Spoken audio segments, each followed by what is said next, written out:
publikasi ilmiah. Kemudian di daerah ada yang begini, boleh tidak guru 3B mengajukan naik pangkat, membuat PTK, ya boleh, mau bebas kok. Lu bukannya PTK itu nanti syaratnya setelah golongan 3D, ketiga, keempat A. Enggak, karena di sini bunyinya bebas, ya mereka boleh saja membuat PTK, nggak masalah. Kebanyakan rata-rata teman-teman di tim penilai di daerah itu ada yang menolak karena dikatakan bahwa oh, itu belum saatnya bikin PTK karena masih golongan 3B. Nah, ini yang perlu disamakan persepsinya. Andai kata ada guru muda naik pangkat menggunakan PTK, ya boleh-boleh saja, oh di sini bunyinya bebas memilih. Begitu. Jadi persamaan persepsi ini yang penting dilakukan. Nah, tingkat dan golongan tadi sudah kita bahas, Prof. Aan juga sudah membahas bahwa syarat dan ketentuan berlaku ini juga perlu diperhatikan.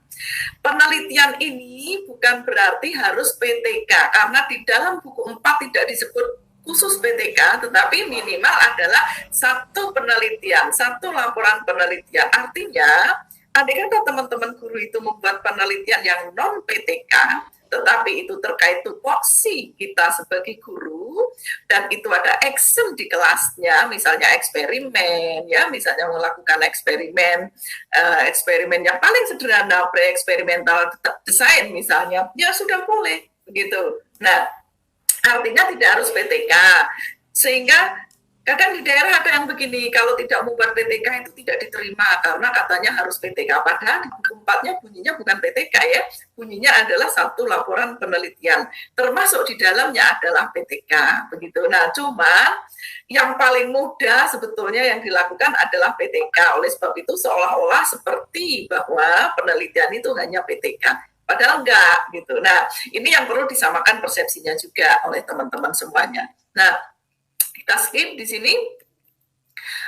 Tadi sudah banyak dijelaskan oleh Prof. Aan di pengembangan diri, publikasi ilmiah itu ada 10, Bapak Ibu, ada 10 publikasi ilmiah yang paling sering saya ketemu ketika saya menjadi tim penilai dari tahun berapa ya, 2008 ya, itu adalah PTK memang, dan jurnal, karena memang syaratnya itu gitu. Nah, cuman yang perlu dicatat, ada banyak jenis publikasi ilmiah yang lain yang bisa dibuat oleh Bapak Ibu, yang ini sesuai dengan Permenpan RP 16/2009. Nah, di buku 4-nya ada presentasi forum ilmiah, hasil penelitian, tinjauan ilmiah atau best practice, tulisan ilmiah populer, artikel ilmiah, buku pelajaran, modul, buku pendidikan, karya terjemahan, dan buku pedoman guru. Nah, baik, masalah yang masih laten yang kita temui adalah kenapa banyak tertolak, karena tidak dibuat sesuai pedoman, ya, tidak apik, tidak asli, tidak perlu, tidak ilmiah, tidak konsisten. Ini juga menyebabkan hal itu tertolak, begitu. Tidak jujur banyak juga kita temui, terutama kalau karya-karya PTK ya. Sering kita temui bahwa misalnya satu orang guru mengajukan 3 PTK untuk kenaikan pangkat di periode itu. 3-tiganya sudah benar tahunnya bagus, tetapi tulisannya sama persis, hanya diganti tahun saja. Sehingga ketika kita lihat siklus 1 tanggal 20 Agustus tahun 2017 pertemuan 1, 2020 pertemuan 1 tanggal 20 Agustus tidak dirubah tanggalnya dan sebagainya. Ini tentu tim penilai sudah bilang nggak mungkin ini masa setiap tanggal 20 Agustus pertemuan 1. Nah, ini menyebabkan hal-hal yang sepele begitu bisa menjadikan PTK Bapak Ibu tertolak karena hanya diganti tahunnya saja. Nah, KTI yang dibuat juga kurang sesuai, misalnya Bapak Ibu mengumpulkan LKS, tentu tidak bisa ada angka kreditnya ya, kumpulan soal itu tidak bisa ada angka kreditnya.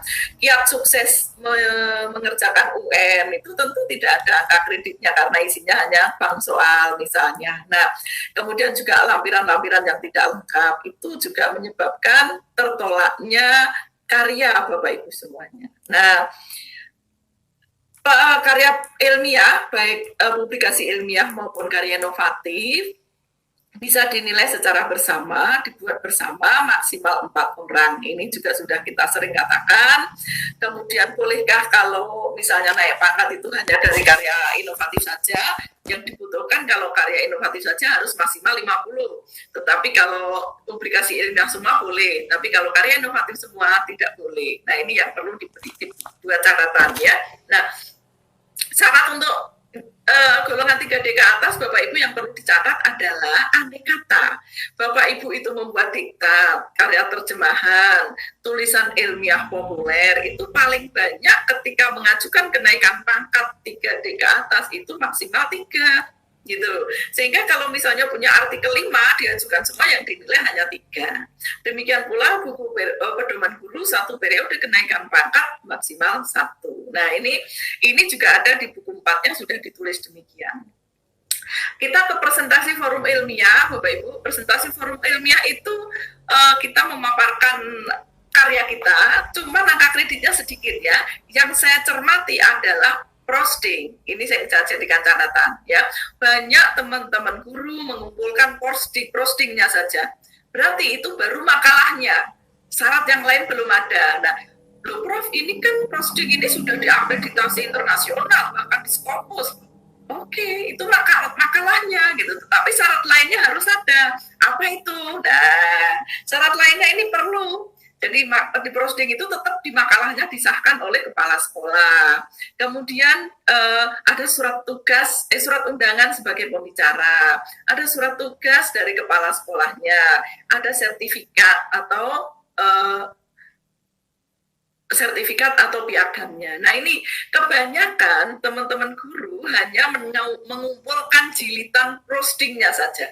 Ini yang menjadi persoalan, ya. Meskipun angkanya cuma 0,2, tetapi kalau hanya postingnya saja juga nggak bisa dinilai. Syarat yang lain harus terpenuhi.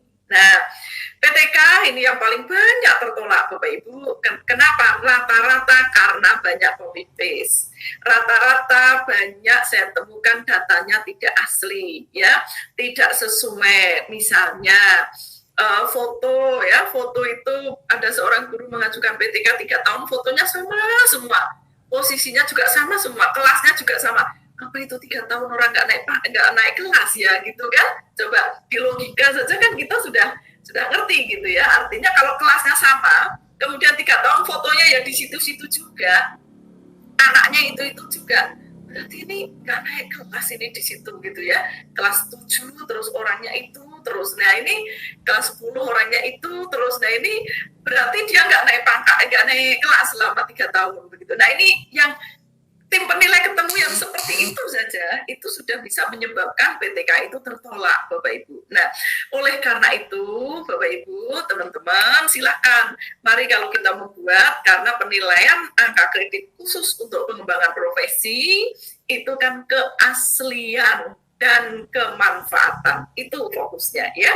Keaslian dan kemanfaatan tentu asli, tidak banyak kesamaannya, tentu tidak banyak yang palsu begitu ya. Nah, kadang-kadang kalau di tingkat pusat justru kita paling sering mendeteksi antar kabupaten berbeda, orangnya berbeda tapi karyanya sama, itu ketemu Bapak Ibu ya. Jangan memikir bahwa itu kalau di tingkat nasional kan banyak, pasti tidak bisa terdeteksi. Justru kami di tingkat pusat menemukan berbagai tempat orangnya berbeda, karyanya sama begitu. Nah, ini yang menyebabkan hal-hal itu tertolaknya sebuah karya. Nah, lampiran memang harus lengkap, itu pasti. Bukti fisik yang lain itu juga harus dilampirkan. Metodenya juga harus jelas, gitu ya. Berapa pertemuan, berapa siklus, itu harus jelas dituliskan sesuai dengan jadwalnya. Hindari copy paste pasti ya, karena ini akan terlihat. Nah, PTS, bukti fisiknya ya perlu dilengkapi dengan bukti fisik seminar. Syaratnya juga jelas disebutkan di buku 4, Bapak Ibu ya. Buku 4 jelas disebutkan bahwa seminar ini dihadiri minimal 15 guru dari 3 sekolah setingkat, kecuali di remote area ya. Remote area apa? Kalau sekarang ini kondisi seperti ini, seminar penelitian bagaimana, boleh daring? Tidak boleh ya.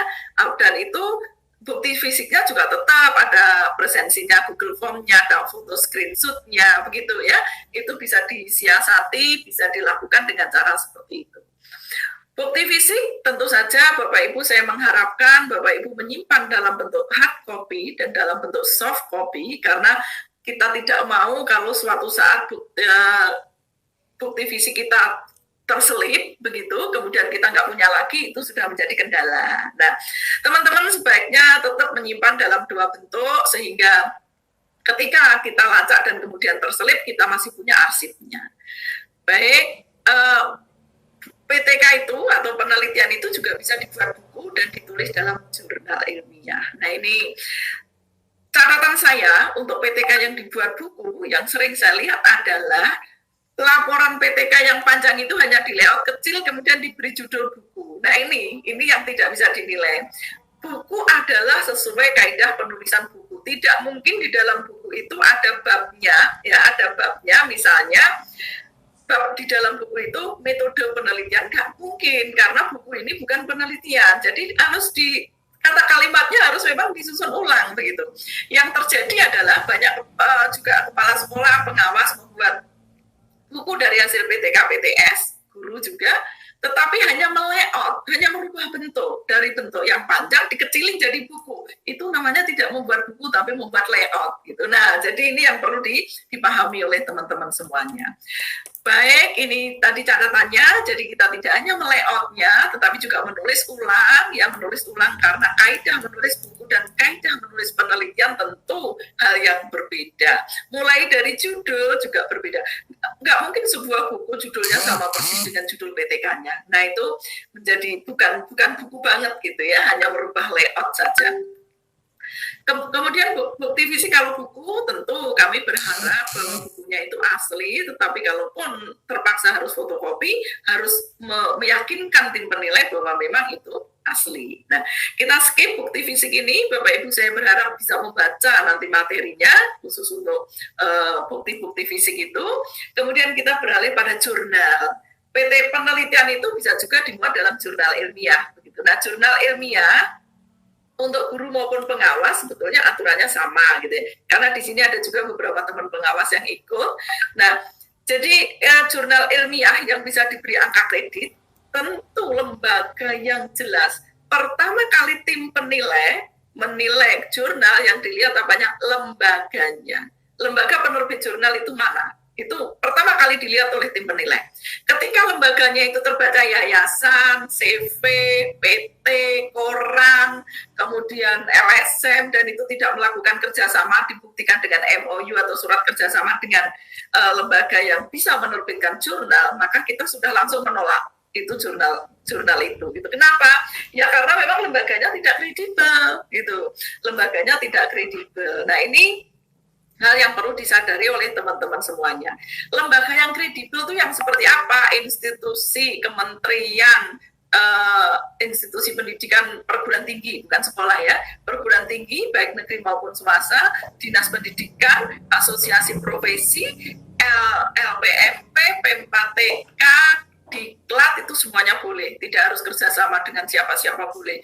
APSI, PGRI itu boleh karena itu asosiasi profesi. Tetapi kalau forum ilmiah guru kabupaten itu forum yang forum yang bisa bubar setiap saat. Nah, ini perlu kerjasama gitu, perlu kerjasama dengan salah satu yang sudah saya sebut tadi. Nah, kemudian jumlah artikel juga menjadi perhatian kita, ISSN juga menjadi perhatian kita. Pertama kita melihat lembaga yang menerbitkan. Setelah lembaga yang menerbitkan, kita lihat perangkatnya, pengurusnya, dewan Bintang Bestari, penyunting dan sebagainya. Kemudian jumlah artikelnya.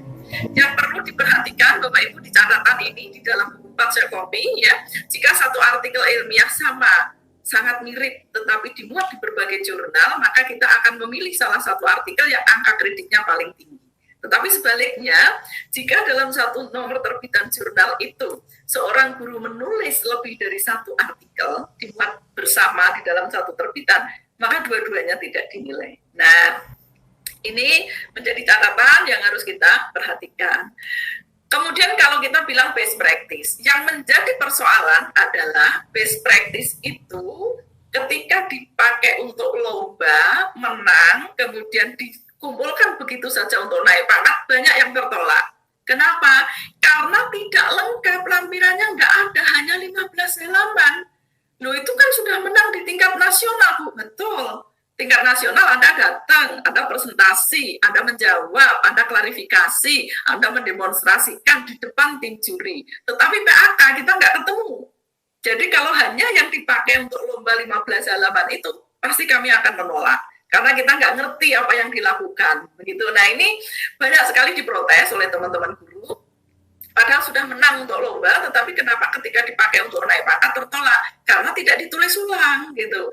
Harus ditulis selengkap-lengkapnya, lampirkan semuanya, buktinya yang menunjukkan itu the best begitu.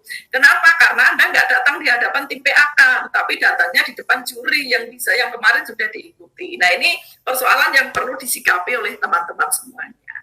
Baik, bukti fisiknya tentu saja harus lengkap dan semuanya harus disahkan oleh kepala sekolah ya, karya-karya Bapak Ibu itu. Jadi harus disahkan oleh kepala sekolah, ini tetap harus. Kemudian ada file bukti fisik yang lengkap, lampirkan semua langkah-langkahnya untuk menunjukkan bahwa karya Bapak Ibu itu adalah the best. Begitu. Itulah best practice. Nah, kemudian kita skip di sini. Nah, kalau kita lihat di dalam buku 4-nya, sistematika best practice juga sudah dimuat ya di lampiran itu, di lampiran buku 4.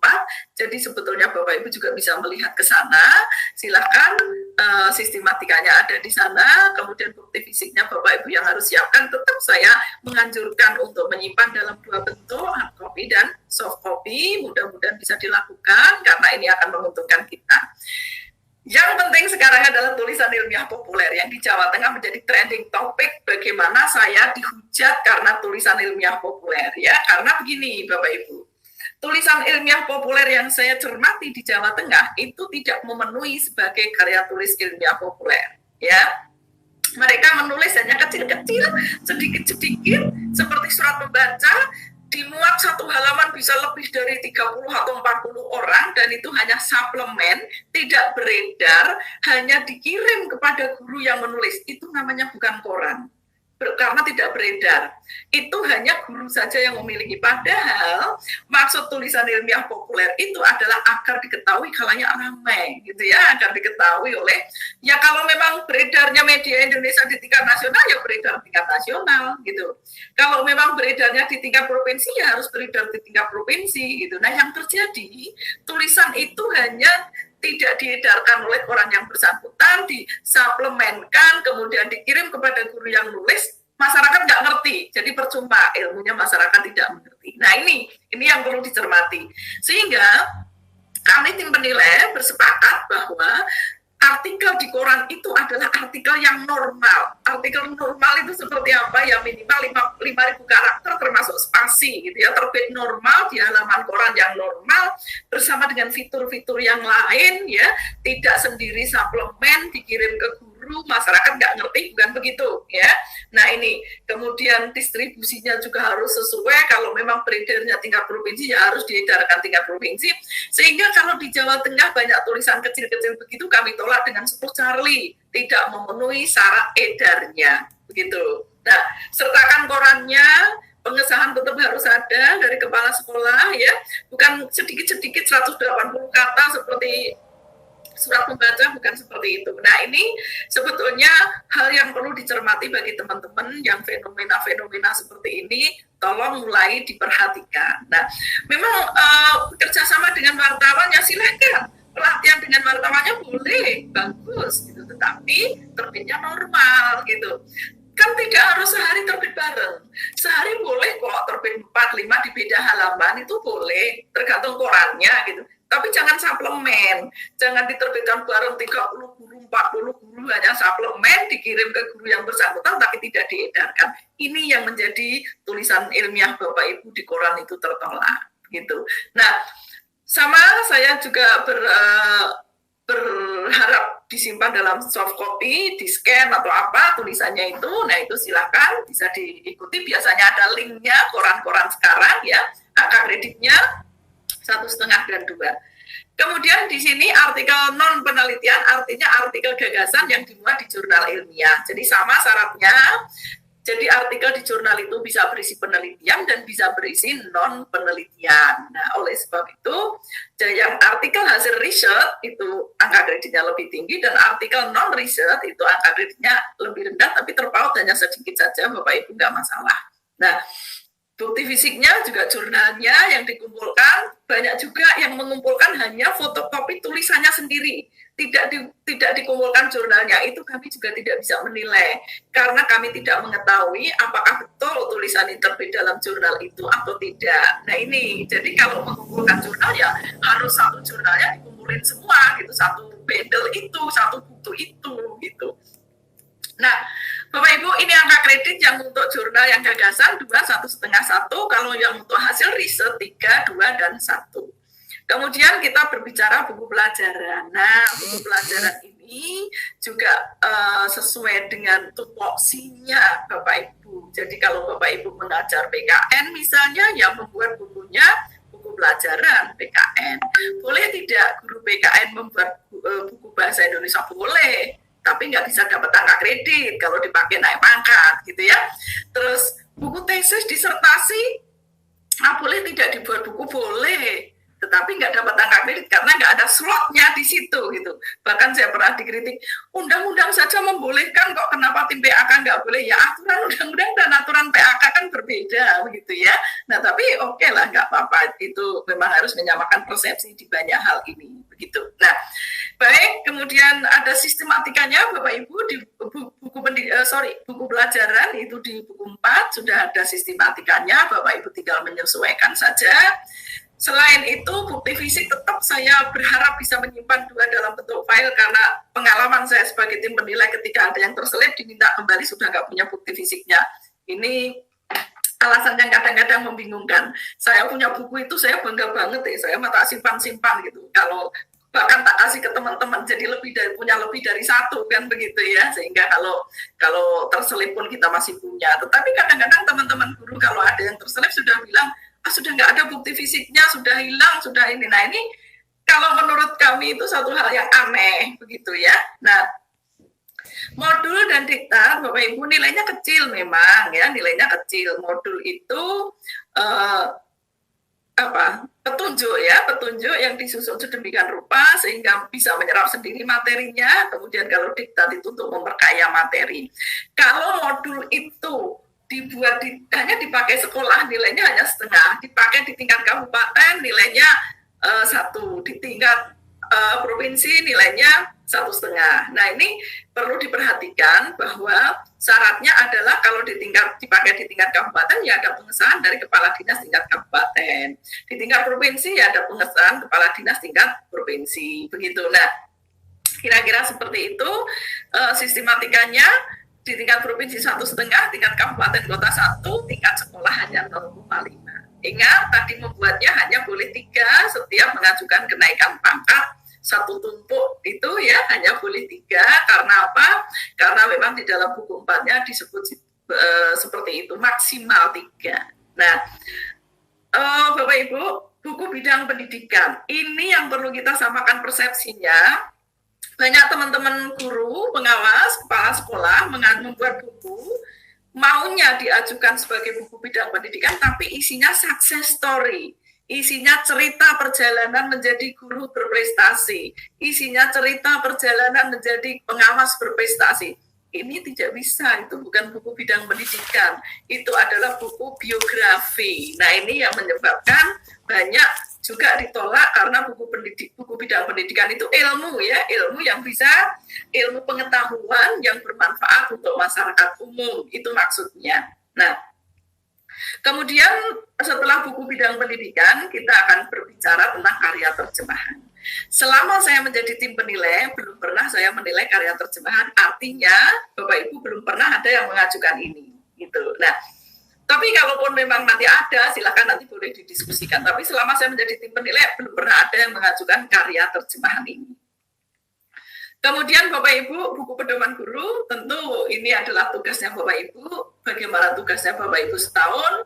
Menuliskan kegiatan-kegiatannya dan kemudian lengkap dengan kompetensi profesional, sosial, kepribadian, ya itu semuanya harus lengkap di sana sehingga kita bisa menilai bahwa itulah yang akan dilakukan oleh guru selama 1 tahun. Nah, bukti fisiknya ya pedomannya dijilid rapi gitu ya, tidak usah dicetak jadi buku tapi cukup dijilid rapi, disahkan oleh kepala sekolah. Baik Bapak Ibu, saya cukup singkat saja karena mengingat waktunya. Terima kasih, saya lebih pengen Bapak Ibu nanti banyak bertanya, mudah-mudahan ada manfaatnya apa yang sudah kita bicarakan bersama, dan mudah-mudahan Bapak Ibu bisa melihatnya, berdiskusi bersama di sini. Terima kasih Bapak Ibu, mohon maaf atas segala kekurangan saya, mudah-mudahan ada manfaatnya apa yang sudah kita diskusikan. Wassalamualaikum warahmatullahi wabarakatuh. Mbak Sinta, terima kasih, waktu saya kembalikan. Waalaikumsalam warahmatullahi wabarakatuh. Terima kasih Prof. Tri, tadi sudah bersama-sama kita dengarkan ya tadi materinya. Ada jenis-jenis publikasi ilmiah yang ternyata ada banyak ya Prof, ya ada 10 ya. Ada 10. Iya loh, itu Bapak dan Ibu guru harus tahu loh, jadi lebih tercerahkan.